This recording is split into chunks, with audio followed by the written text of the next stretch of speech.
Welcome to the Michael Singer podcast, presented by Sounds True, in partnership with Shakti Publications. For more information about Michael Singer's work, access to all prior episodes, and information about upcoming releases, we invite you to join us at michaelsingerpodcast.com.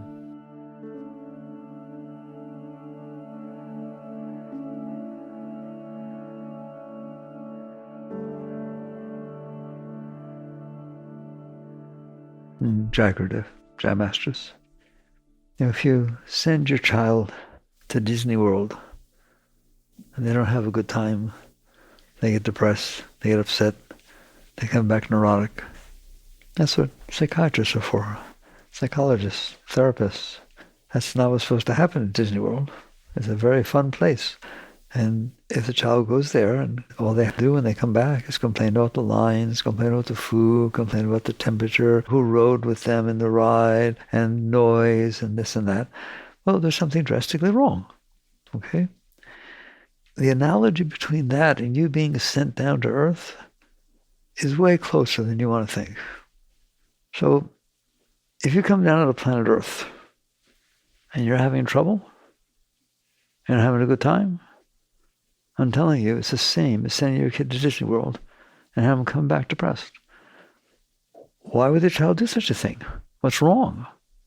Well, the answer is mine. The outside is beautiful. Life is beautiful. The planet's amazing. There's water, there's birds, there's fish, there's animals, there's people, there's computers, there's nature. I mean, my God, how many things are there to do here? Go to Mars. There's nothing to do. Nothing. Just go sit there and go to Jupiter and go to anywhere. And we have not found any sign of life anywhere. I don't mean human life or alien life. I mean a protozoa, an amoeba. Nothing anywhere.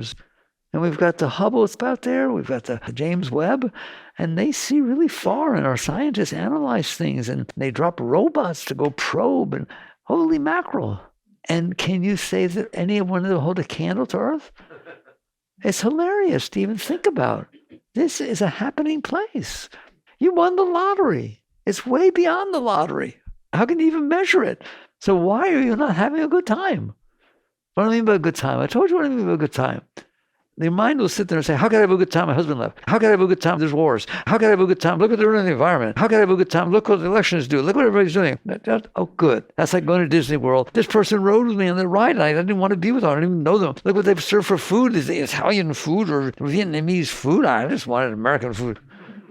It's the same thing, except that your mind laughs if I talk about those things, but it doesn't laugh if I talk about all the other things I talked about a moment ago. But it's reasonable to have a good time if all that's going on. No, it's not.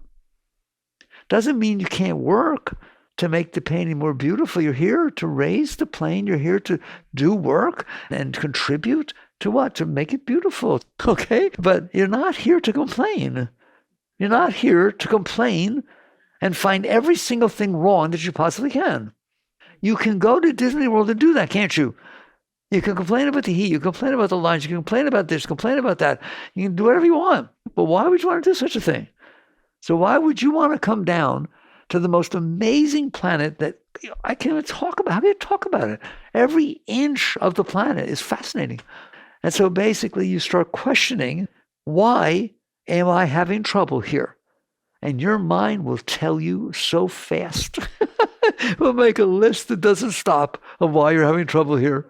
And it'll include what Johnny did in 5th grade to you. And the girls and guys that you dated that dumped you, or that went off with somebody else, or a person who said something to you that wasn't really very nice, wouldn't it? You can think of every single thing, and your mind will tell it to you. These are terrible things that happened to me. How can I possibly be happy here? Because there's a here. You're just, God, we're spoiled, okay? Instead of appreciating, honor, respecting the fact that there is color, there is shape. I don't know how to talk about it. Somehow you got lost somewheres thinking it's important and appropriate to complain. We know we don't want to be complainers. What do you do if your kid complains all the time? You have a person at work complains all the time. You don't like that.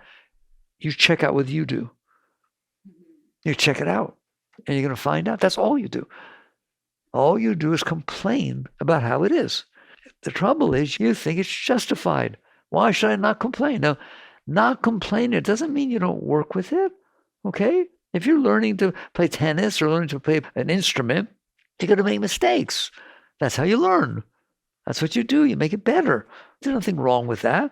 But it doesn't mean you complain. Oh my God, I made a mistake. I don't want to play anymore. And look at that, she's better than me. Why should I even try? At some point, you step back and say, what's going on?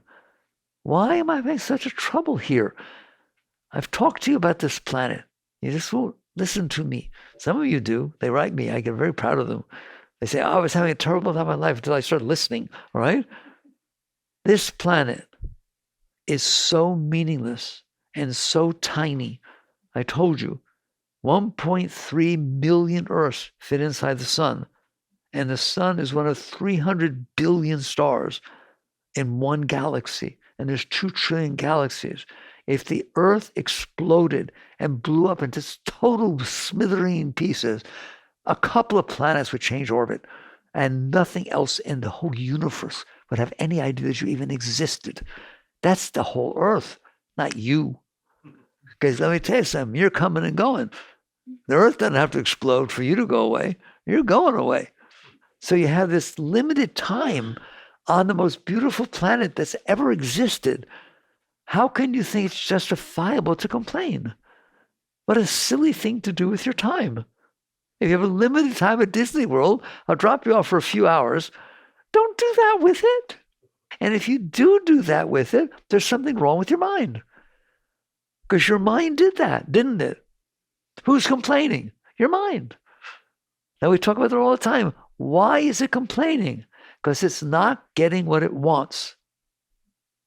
Things are not the way it wants. That's what you complain about. There's nothing else you complain about. Do you understand that?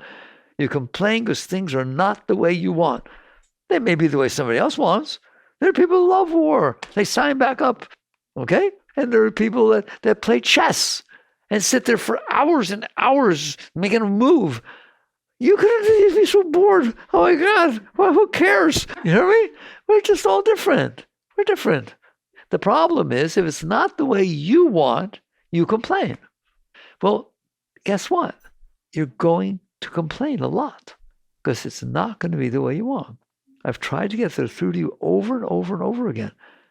Well, why can't it be the way I want? Well, to start with, there's not a single person in this room that wants it the way you want it. Everybody's different. We just said that.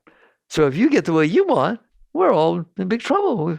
We're sad. We're complaining. She got what she wanted. All right? So you wake up and you realize there's one world out here. It's unfolding. Based on what? Based on the laws of creation, the laws of nature, the laws of physics, the laws of chemistry, laws of psychology. Even psychology, people are the way they are. We talk about this all the time because of the experiences they had has programmed their psyche, and now you're interacting with them. That's the science. Psychology is a science, okay? Not an exact science, right? A physical science, but it's a science. So things are the way they are outside because of the forces that made it be that way. It's science. A person is talking to you and behaving the way they do because of the patterns that happen to them throughout their life, including what they ate for dinner last night, including the phone call they just got, including the thought that they had. There's a whole bunch of things that determine how somebody behaves. You're a very minor part of that. I know we think high of ourselves. You're not the creator of the other person. And so basically you're interacting with the laws of nature, the laws of science. It rains when it rains, it snows when it snows, it's hot when it's hot, it's cold when it's cold. There's mountains where there are mountains. And the people are the way they are. So they're not going to be the way you want. Is that okay with you? Of course, the answer is of course not. You're going to complain that it's not the way you want. So spirituality in its very basic form is science. It says, come on, get with the program. If you're going to complain about every single thing that happens that isn't the way you want, you're going to complain. There's nothing you do about it. You cannot make everything be the way you want. And this whole thing about attracting to yourself to get what you want is just very funny. It's true, you can do that. But if there are a certain number of atoms making up the world, and you manage to manipulate through your deep psychic powers that way those atoms behave, somebody else didn't get what they wanted.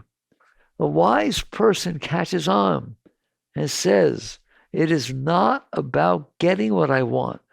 That is so limited. It rarely happens. To work day and night to make it happen. It is about checking out why I can't honor and respect and appreciate the way it is. You start off with honoring and respecting reality. Doesn't mean you don't do anything about it. You misunderstand my teachings. Doesn't mean you just sit there and let it all run over you. No, of course not.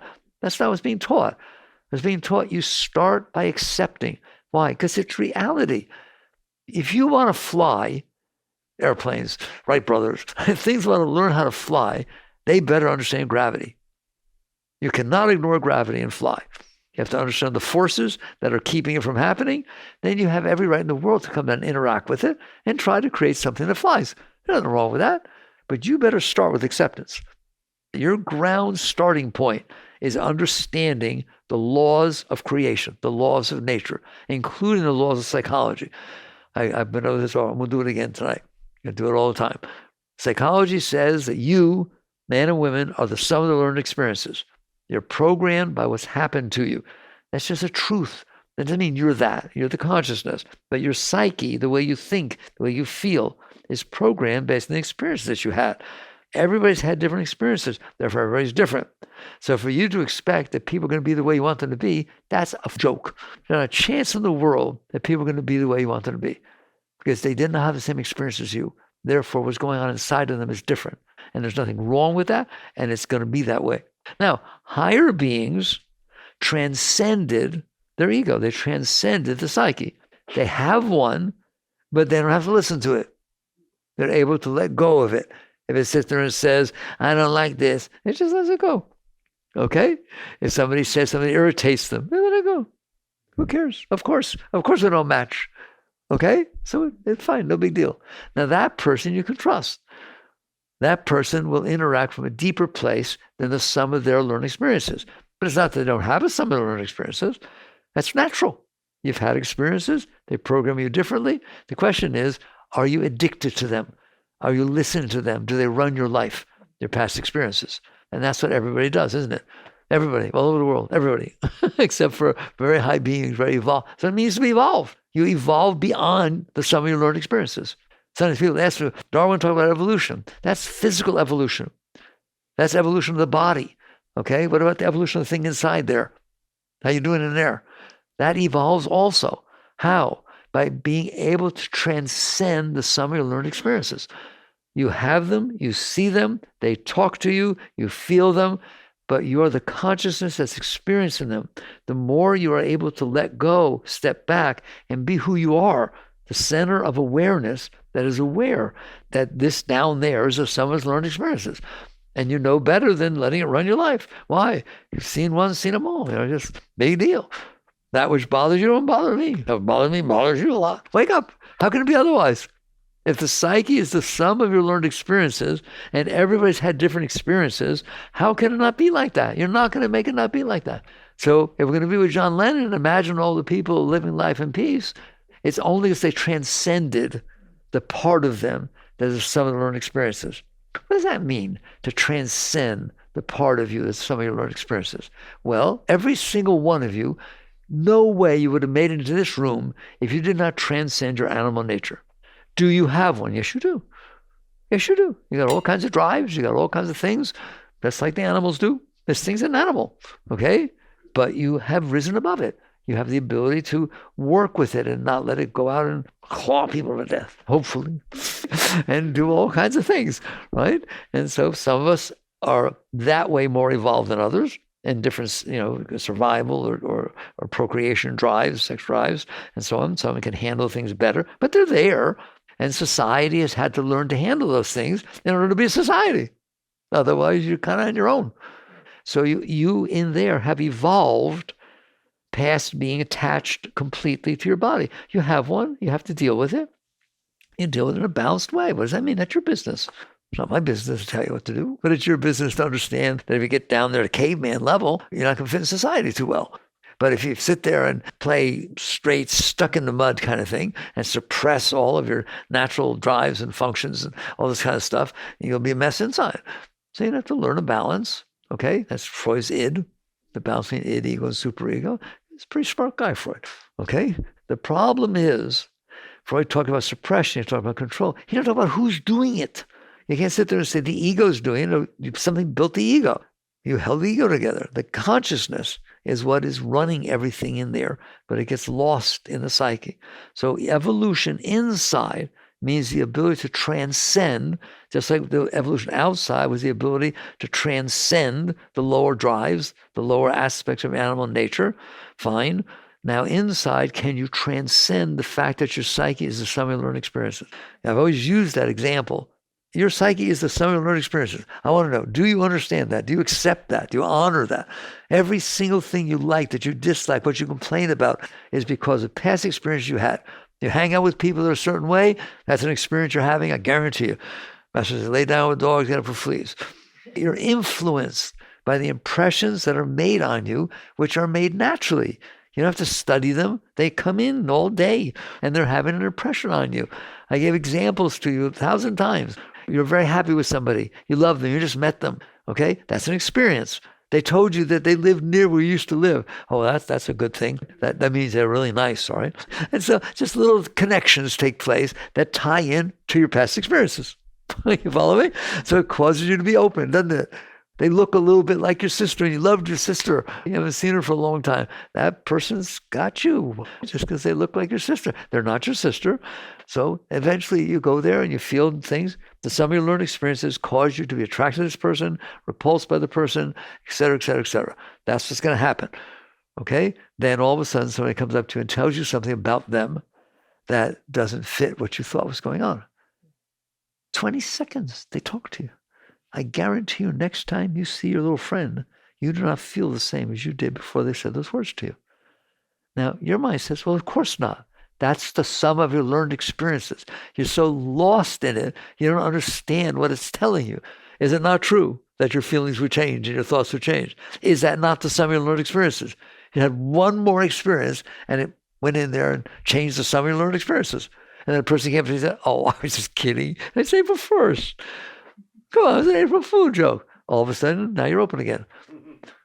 Sum of your learned experiences. Wake up to how real that is. There's no way I can stress that enough. That's what's going on in there. You think it's you. It is not you. You're the one who notices it. It is the sum of your learned experiences. Can you evolve past that? Not do you not have it. Not can you beat it up.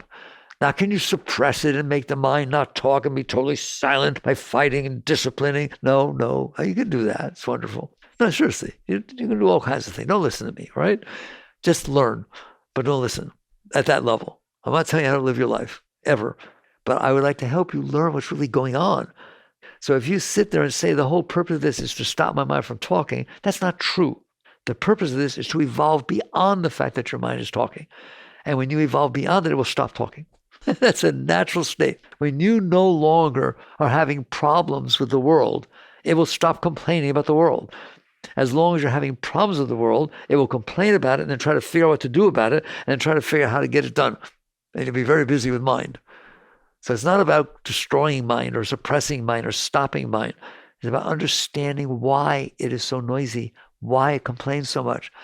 I'm not judging you for complaining, but to understand how much you complain. I dare you to watch. The trouble is that we think it's justified. If we're complaining it's justified, I'm not complaining. It's hot. It's hot. It's so hot. I can't handle it. What do you mean it's hot? It's 98 degrees. Of course I'm hot. There you go. Right? It just justifies itself. It creates a little world for itself in there, and it makes the complaining seem natural. I'm not complaining. It's hot. I'm not complaining. You should see what she said to me. See? It's justified. No, it's complaining. However, if I call that complaining, anytime it's complaining, it's complaining. Don't rationalize it away, and you will see it complains a lot. And I told you why it complains, because it doesn't match what you want. Complains that it doesn't match what you want. Transcending, evolving internally, doesn't mean you shut it up, you stop it, you beat it up. No, it means you're able to step back and be the consciousness that is aware that the complaining is taking place. Nowadays, you call it mindfulness, witness consciousness, objective observation. You just rest back. I'm going to talk more about that because people really misunderstand what is consciousness. You just step back and be the awareness that is aware of what it's seeing. And what it's going to see is you're going to freak you out how much you complain. I'm serious. Unless you're like stunned when you actually look, you don't realize how much you're complaining. You complain all the time. Driver in front of you, the temperature, drop something in your pants, you gained a pound, you get this, somebody said something, you thought somebody might have said something, they looked at you a little weird, I don't want they were saying, right? It's constant complaining. And so you wake up when you watch it, and how do you deal with that? You be the one who's watching instead of being what you're watching. You be the one who notices that is going on in there instead of being what's going on in there. If I sit and look at a picture, I may have trouble with the picture, like it, don't like it. It's not me. It's something I'm looking at. I'm the one who's looking. If while I'm looking at the picture, thoughts start coming up and feelings start coming up of attraction or repulsion or whatever, I'm not the thoughts. I'm watching the thoughts just like I'm watching the picture. I am the consciousness that is aware of what's going on. That's where you evolve. That's evolution. You transcend, you evolve beyond the psyche. You don't fight with the psyche eventually. At first you have to fight with the thing to get to your center a little bit. But you know, in the end, you do not fight. You never fight with anything. Doesn't mean you don't work with it, but you don't fight with it. Fighting with it means I can't honor it or respect it or appreciate it, so therefore I have to fight with it. Okay? You don't get anywhere fighting. Best you can do is suppress. And you cause all kinds of trouble in there. When you can rest in the face of whatever's going on in there and just notice, okay, you don't say it. It's not, when I say that, it's not like you're saying, okay. No, you're not saying anything. You're just aware. I did an experiment with you all the other day. You want to see witness consciousness? You want to see what it means to just see? Buddhists talk about just seeing, just being aware. Right now, without moving, without doing anything, tell me how difficult it is for you to see what's in front of you. Don't think about it. Don't analyze it. Just tell me how difficult it was. How hard, wasn't it? Boy, you better build some muscles. Right? It's just what is. You see. That's just seeing. Why can't you do that inside? Your consciousness just saw what's there, didn't it? You're aware of what's there. Easy as pie. Why can't you be aware of what's going on inside? Because you're perfectly capable of it. That is what it means to evolve. That's what it means to transcend the personal self. It is not that you beat it up. You didn't make it go away. Now, the truth is, as you step back, it gets quieter naturally. Why? For the same reason that if you're sitting there looking at a lake and it's crystal still, mirror sharp, and all of a sudden a leaf drops in the lake and starts making ripples. You don't like ripples. So you jump in and try to get rid of them. I think there'll be a few more ripples. That's what's going on inside. That's why you can't get your mind quiet. Instead of honoring that there will be times when the mind is doing what it's doing, people have a bad hair day, right? You have a bad mind day. So what? You have a bad heart day. So what? Okay? You're able to handle it. You have rested back into something deeper, and you notice what's going on. Here, I told you, look, notice what's going on? Okay, what if a rattlesnake comes across while you're looking? You can't stay there. You will not stand a chance. It will not be the same as before that rattlesnake showed up. That would be, wow, okay? Not easy to see that because you have fears and problems and issues, okay? So basically the same thing inside. You can't just see, you can, I'm not picking on you, but in most cases, like all people, you can't just be there seeing the psyche. You know it's talking. You know you think things. You know you feel things. Notice, you feel things. You hear things. That's a subject, a verb, and an object. We'll go back to 5th grade and we'll start diagramming your sentences. Is that not true? Who's the you? What's the verb? The verb is seeing, feeling, hearing, touching, an object. The object's not you. For you have to use the verb to be. You are the self. That's the only true you are that exists. You are the consciousness that is seeing and experiencing. Why can't you just see inside? Eventually you will be able to. If you grow spiritually and you evolve, it will be as easy and effortless as seeing outside. You just see inside. Why? Because you're willing to. You're not outside. Like I said, if a snake comes across, you're not willing to see the snake. There's all kinds of reactivity. Inside, almost all the thoughts you're having are there because of the sum of your learned experiences. Therefore, none of them are neutral to you. Your mind is creating the most powerful things. Oh my God, what if that happens? I remember what happened before. Wouldn't that be great? Right? It's creating powerful thoughts and feelings because it made its thoughts and feelings out of your past experiences. Not all your past experiences. How often have you been in there thinking about the white lines you drove past last week? Never. How often have you gone there and thought about what somebody said to you last week? Okay?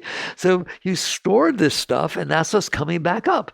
So you have trouble just seeing it because it's causing you to be reactive. That's why I teach you, don't fight with your thoughts. Understand where they come from.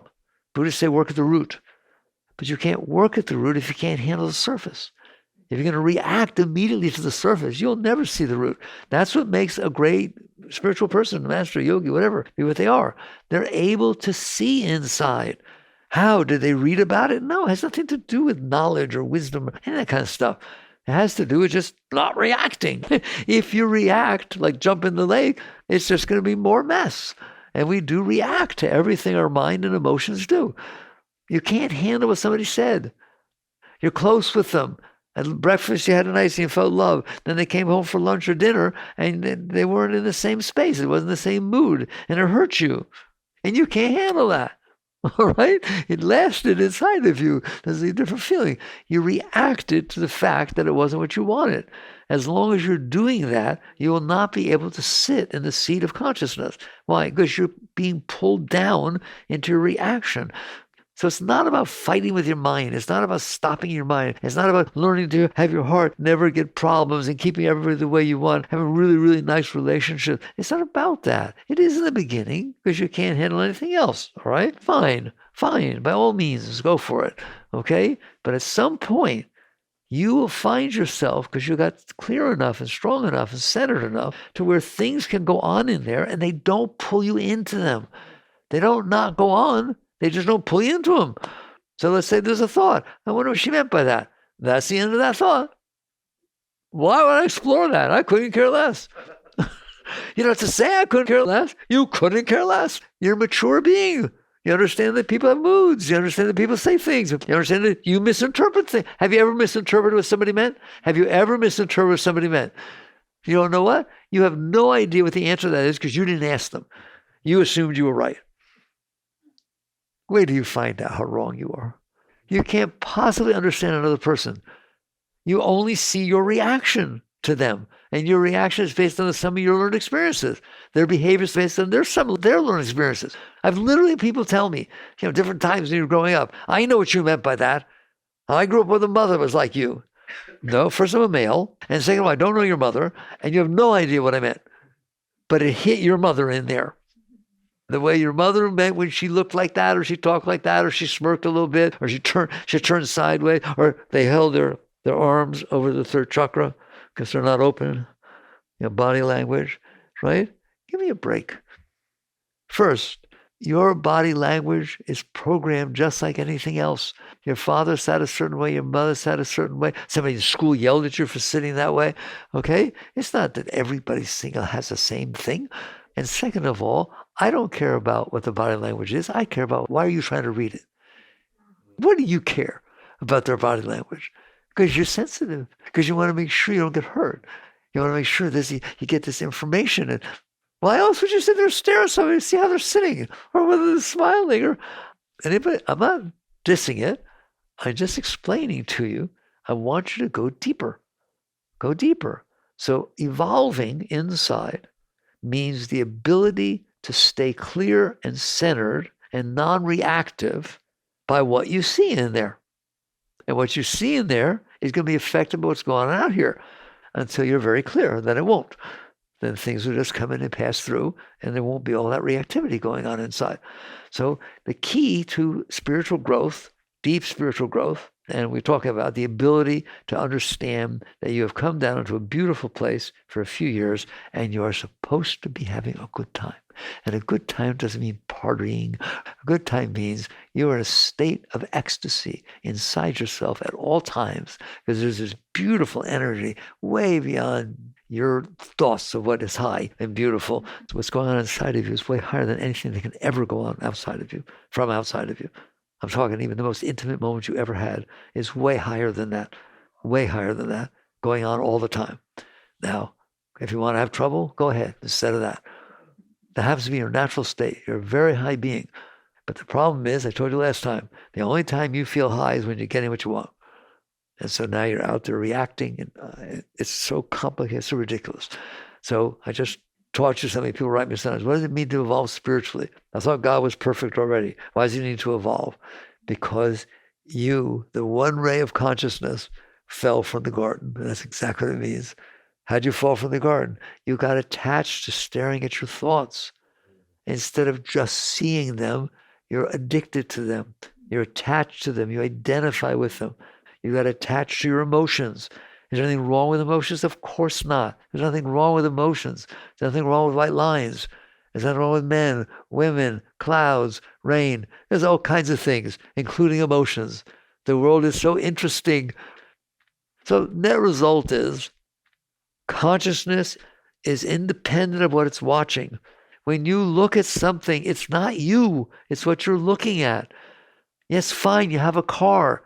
It's not you. You existed before the car. And then basically, it's just something you see. It's something you're aware of. It's not you. It can never be you. Your wife is not you. Your husband is not you. Your children are not you. You're in here looking at them. And you existed before they came, and you'll exist when they go away to college. No, it hurt me. Well, that's your problem. Your problem is that you can't handle what's going on, just like you can't handle the snake that crawled across the room.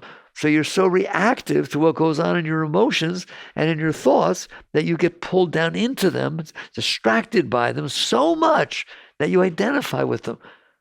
You say, I am this thought, I am this person, I like this, I like that, I don't like this. And next thing you know, you're behaving that way. Evolution is when you're able to sit in there and notice what's going on. What was the main point I keep making? It's not about having it not go on. If you sit there and fight with it because it's going on, the best you can do is suppress it. Because there's a reason it's going on. There's nothing in this world that goes on without a reason. It's a world of cause and effect, including inside of you. So it's happening inside of you because of the sum of your learned experiences. And then what you did is exacerbate the situation by jumping in and making more ripples and trying to stop it from being the way it is by making somebody else be a certain way. I can't even talk about it, it's so complicated. Next thing, you're out there trying to manipulate the world to make it be so that when it comes in, it doesn't bother you. That is so amazing. The very fact that you're manipulating it means it's coming back. Take a ball that's floating on water and push it down. You better be there a long time because it's coming back up. Take the Hoover Dam. When was that built? It's a long time ago. You decided to stop the Colorado River. Mazel tov. All right? Guess what? You better keep doing it. Because that river's trying to go through that dam every single second. It will never stop. It has never stopped. If you fight the forces, the natural forces of nature, the best you can do is get a headache and get tired. Doesn't mean nothing wrong with the dam. I don't understand the reality of what's going on. If you fight what's going on inside of you, the best you can do is suppress it. Push it away. Why? Because there's a reason it's happening. There's a reason. Everything has a reason. There's a reason your mind says what it says. It may say terrible things. Fine. There's a reason it says terrible things. It may say really, really nice things, but underneath it's terrible. There's a reason for all of this, isn't there? It's the sum of your learned experiences. So if you fight it, the best you can do is make it look good, but it's not really good because you didn't deal with why it is the way it is. Deep spirituality deals with, let me handle it enough to see what's really going on, and let me deal with that. I go into that very deeply in Living Untethered. It's like, why is it the way it is? Because you suppress stuff throughout your life. If things were not comfortable to you, you pushed them away, didn't you? You didn't want it to happen. You didn't want to see them. You pushed them away. Well, guess what? They didn't go anywhere. That was like pushing a ball down. They stayed inside of you. And they're going to keep trying to come back up, just like that Colorado River. And keep trying to go through that dam. Or that ball's going to keep trying to come back up. So you see it in your dreams. You get moods. People ask me about drives and stuff like that. Your natural energy flow is up. It passes right through all the centers, all the chakras. You don't have to know their names. You don't have to do anything. It just comes up, elevates, and gets more powerful as it goes higher and higher as it passes each center. It's like stages of a rocket ship. The lower centers push it up to the next center, push it up to the next center until you can't handle it and it has to go out, or you push it down. But if it's left to its own, which you're not capable of doing right now, but you will be, you will feel this constant flow upward through all the centers, feeding you. And who talked about that? Christ. Man does not live by bread alone, but by every word that leaveth the mouth of God. He's talking about the Shakti flow. He's talking about you don't just live off what comes in from outside, turning you on. There's a flow of energy inside, coming from the source that flows inside. So you'll catch on eventually that you have screwed that flow up. How? By pushing things into it. By pushing the ball of your problems, things you didn't like, you push them down, and they're blocking your Shakti flow. That, when I say don't just fight with the result, deal with the cause. The cause of everything that's going on in there, other than the flow of God, the flow of Shakti, flow of spirit, call it whatever you want, is suppression. Repression, suppression, resistance, non-acceptance, call it whatever you want. The fact that you are in there pushing energy down because you can't handle it, that's what causes the mess inside. And then you make more of a mess about the mess. You stored something in there that mommy did 50 years ago, and now somebody says something to remind you of it. Now you don't like that person, maybe hit them, whatever it is. You just march out, well, I'm going to deal with you. And then they get upset, and then this happens. Right? You just spread all your garbage. Talk about pollution.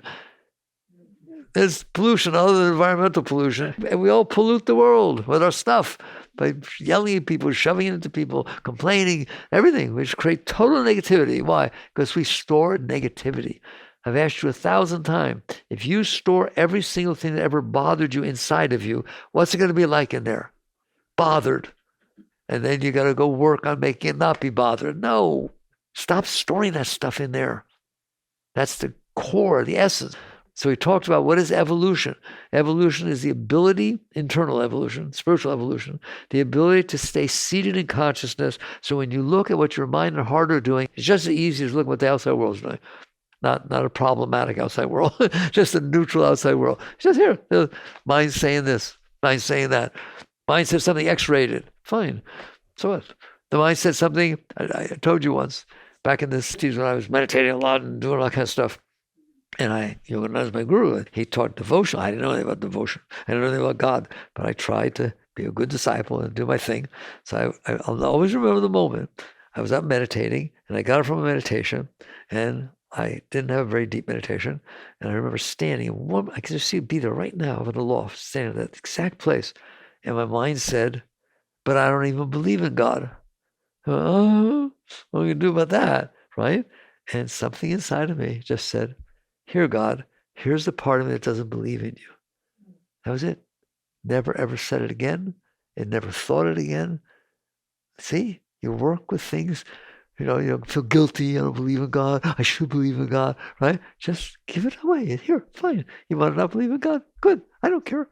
It doesn't matter to me. All right, here's the part of me that doesn't believe in you. Do you see the depth of that? So who cares what the mind has to say? It's just expressing the sum of its learned experiences. Remember that. Whatever's going on in your mind, it's the sum of your learned experiences. And if your heart goes through different stuff, it's harder, but you'll learn to. You will learn to. It is just the sum of its learned experiences. That's what your emotions are. But aren't you supposed to have emotions? You're supposed to feel ecstasy. You want to call that an emotion? It's not. Like I said, I went into this very deep in Liberating Untethered. Emotions are when the Shakti is trying to come up and it hits your blockages. Therefore, it shoots out.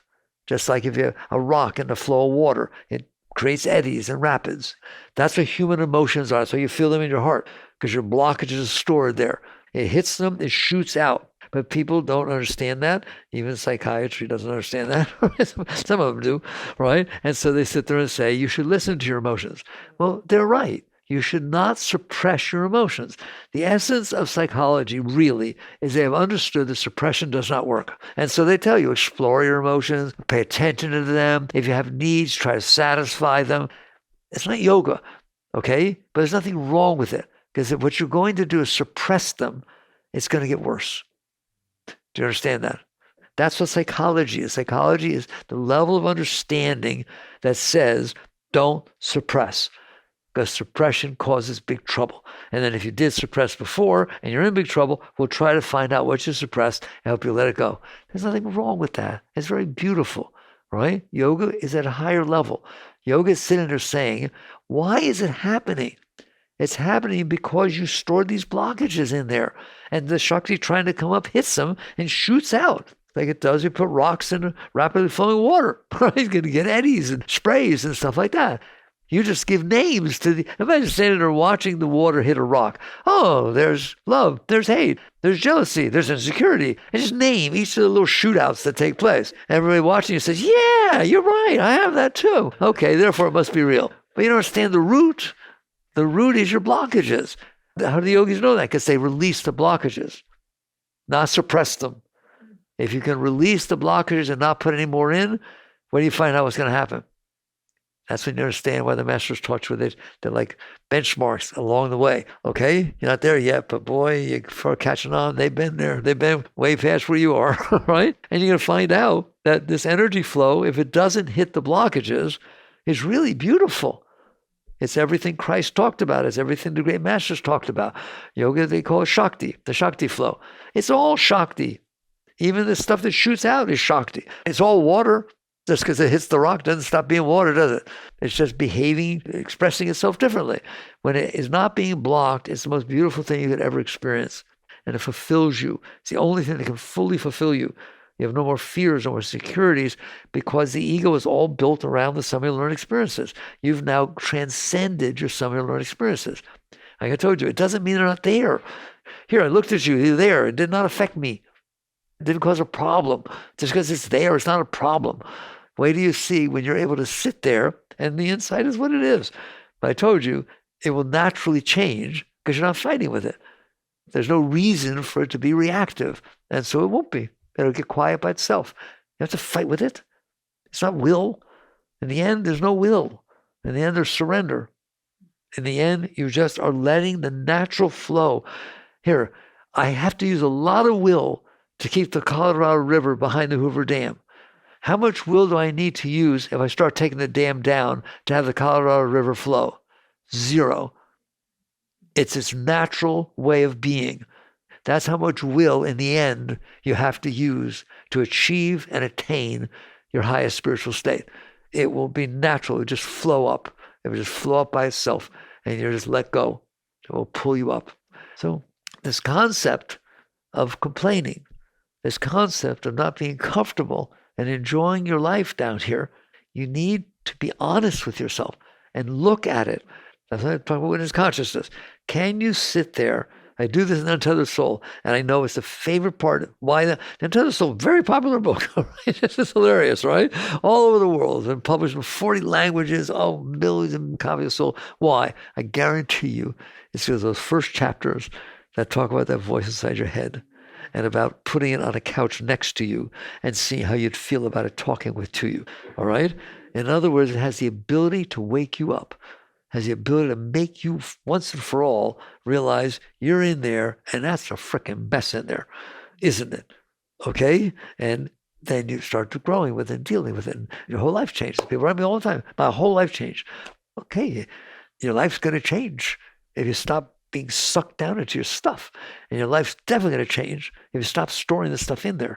And it's going to change even more if when the stuff you stored in there starts coming up by itself, you're committed to the pain that you have to go through to release the pain you stored.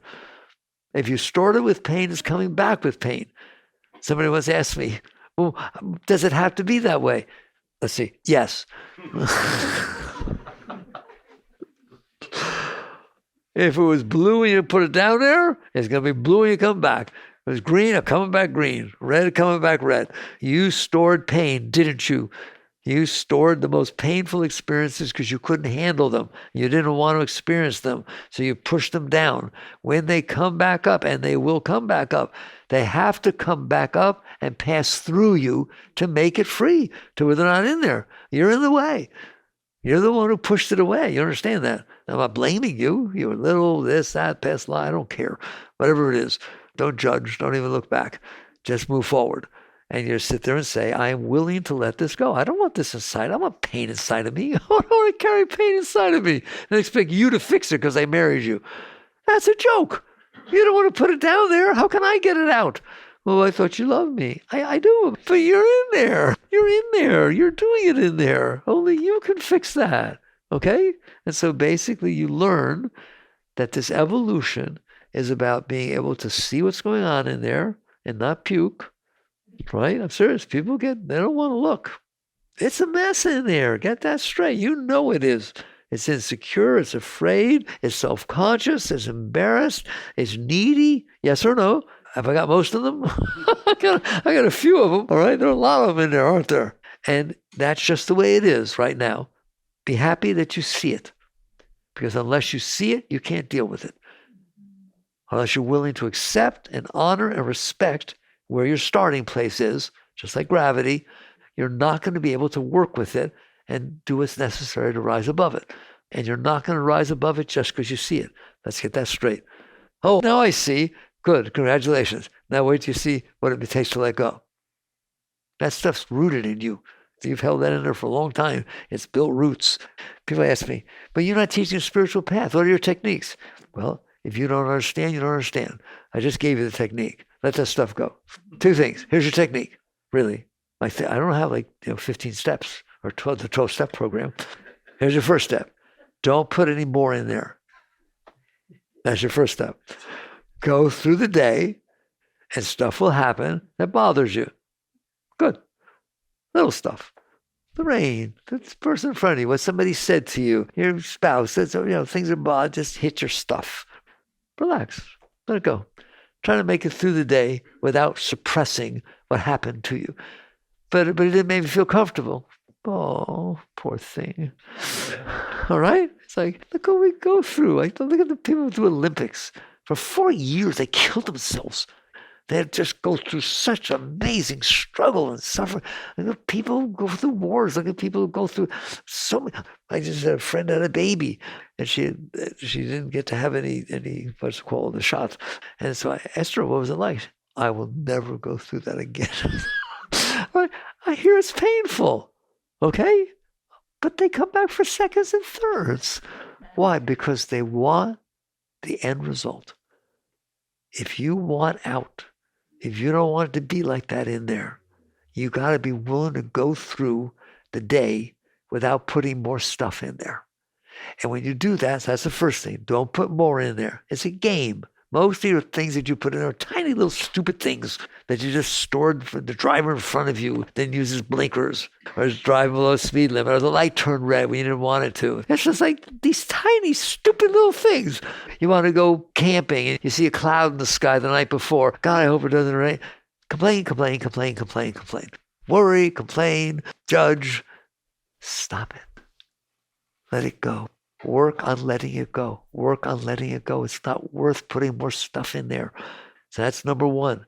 Number 2, when the old stuff starts coming back up, and it will, I told you it's a LIFO stack. Last in, first out. The last thing you push down there, that's what you're going to think about. The last thing you push down there. When you stop pushing things down there, the old stuff's going to come up. Wonderful. So stop putting new stuff down there, and when the old stuff comes up, want it to. Not tolerate it. Want it to. Same reason you want to have that baby. Same reason you work to win the gold medal. Why do you win a gold medal? I'm talking about feeling ecstasy every moment of your life. We're talking about killing yourself to get something. And more than a baby. There's nothing wrong with having a baby, all right? But boy, I want soul birth. You just catch on. Am I willing to go through this? That's the second one. When it starts coming up, the stuff you stored down there from before, it's got pain in it. You know it does. That's why you keep pushing it back down. Eventually, you will get centered enough and strong enough and committed enough. That's where your meditation and your mantras and all kinds of techniques come in, to get you centered enough to say, bring it on. Bring it on. I don't want this in me. Period. I don't want this in me. I want to live a life of love, of joy, of service. And I can't do that when I'm complaining all the time and struggling with everything.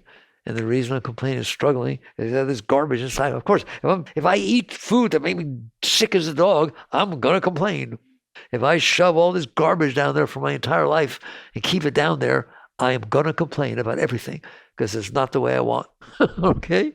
Now it's come full circle around from the beginning of the talk. You're only okay if what you're getting matches your stuff.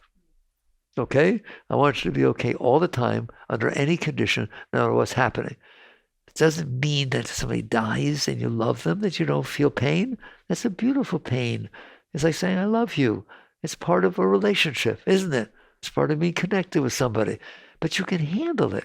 You find it's beautiful. It's a beautiful pain. The sorrow of missing somebody, of feeling that loss, okay? And it lasts a period of time, and it goes through because you let it. You didn't suppress it, okay?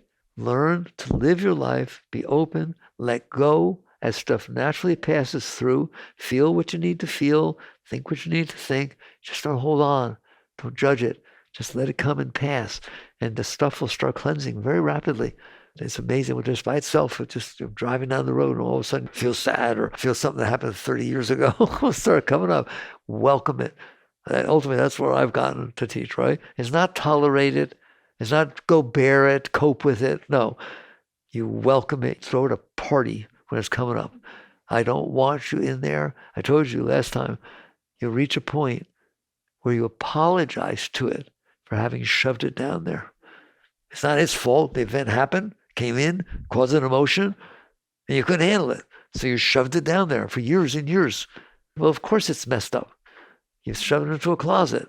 As it comes up, you stay centered. You welcome it up. You apologize, and you do what you can to help it release. And where do you see what happens? Your growth will be so fast if you can do that. All right. Don't complain. Enjoy your life. This work is so much fun. It's like, what an exciting game to liberate your soul. Jagrative.